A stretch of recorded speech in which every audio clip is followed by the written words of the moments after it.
Hello મિત્રો, progress કિચનમાં આપણું સ્વાગત છે। આજે આપણે બનાવશું ચીઝ પનીર કટલેટ।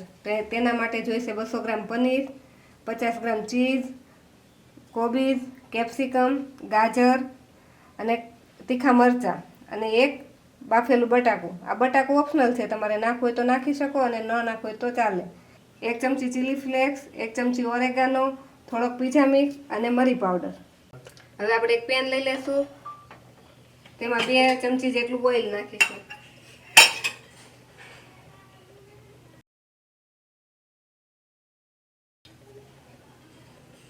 હવે આપણું તેલ ગરમ થઈ ગયું છે, તો એમાં નાખી દઈશું કોબીજ, ગાજર અને કેપ્સિકમ।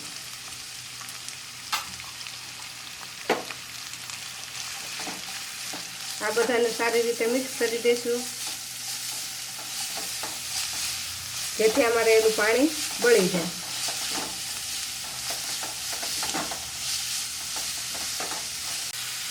આ મસાલામાં તમે ડુંગળી પણ નાખી શકો છો, પણ એ ઓપ્શનલ છે, નાખવી જરૂરી નથી, નાખવી તો નાખી શકો। હવે નાખી દઈશું એમાં તીખા મરચાં।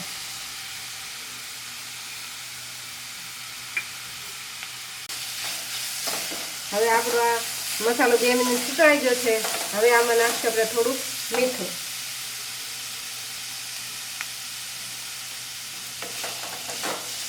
આપણો મસાલો સુકળાઈ ગયો છે, હવે ગેસ બંધ કરી એને આપણે એક બાઉલમાં ઠંડો કરવા મૂકી દઈશું।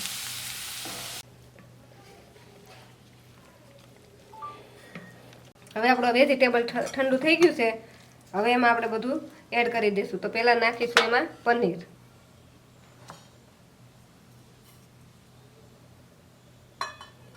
પછી નાખી દઈશું એમાં ચીઝ,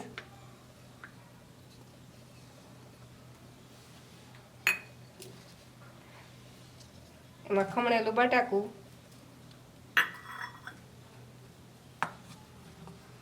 એમાં નાખીશું થોડાક ચીલી ફ્લેક્સ,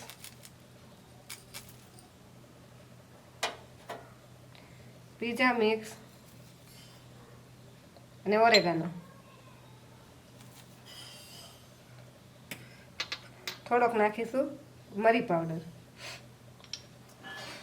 થોડુંક નાખીશું મીઠું ને 1 ચમચી ધાણા જીરું પાવડર। હવે આ મસાલાને આપણે સારી રીતે મિક્સ કરી દઈશું।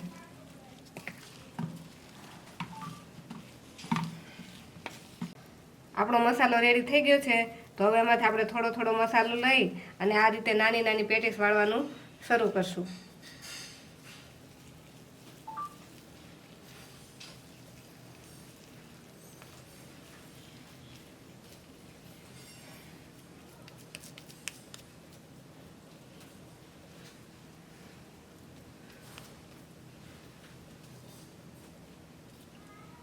તો આ રીતે આપણે આપણી બધી જ પેટીસને વાળી લઈશું।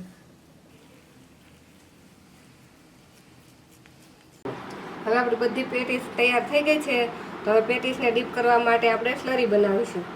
તેના માટે લઈશું આપણે 3 ચમચી મેંદો,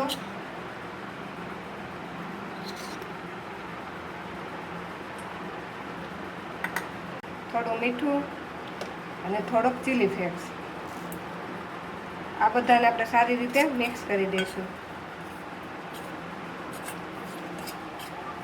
હવે આપણે આમાં થોડું થોડું પાણી નાખતા જઈશું અને સ્લરી બનાવતા જઈશું।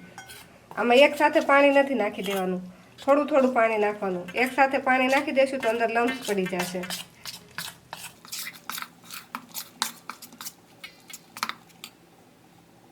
પાછું થોડું પાણી એડ કરીશું અને સારી રીતે મિક્સ કરીશું।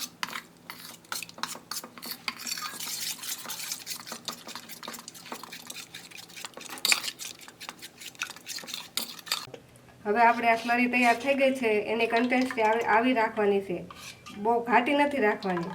પછી હવે એક એક પેટીસને લઈ અને આમાં ડુબાડી દઈશું।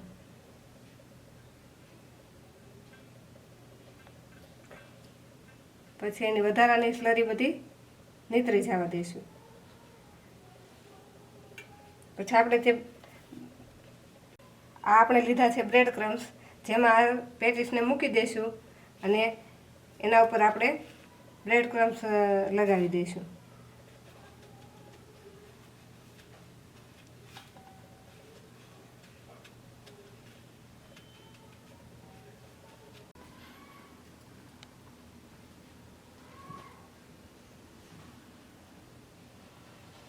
આ રીતે આપણે બધી જ કટલેસને તૈયાર કરી લઈશું.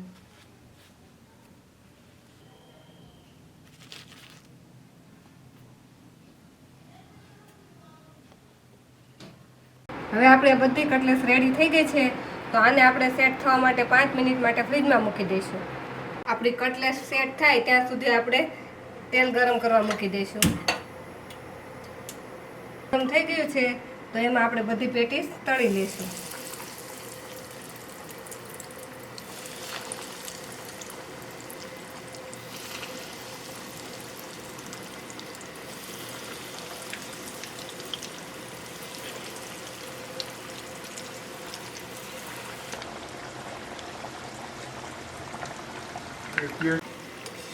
હવે આપણે કટલેસ તળાઈ ગઈ છે. જો આટલી બ્રાઉન થાય ત્યાં સુધી તળાવવા દેવાની છે આને.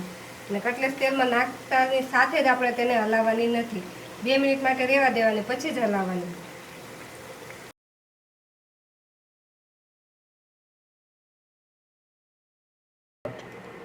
હવે આપણે આ ચીઝ પનીર કટલેસ તૈયાર થઈ ગઈ છે.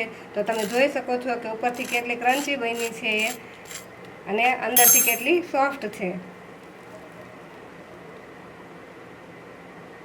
તો આ કટલેસને તમે ટોમેટો સોસ કે ગ્રીન ચટણી સાથે સર્વ કરી શકો છો. આપણી આ કટલેસ બનીને રેડી થઈ ગઈ છે. જોવામાં જ કેટલી સુંદર લાગે છે. જો તમને અમારી આ રેસીપી ગમી હોય તો અમારી ચેનલને લાઈક કરો અને આવી જ અવનવી રેસીપી જોવા માટે અમારી ચેનલને સબસ્ક્રાઈબ કરો.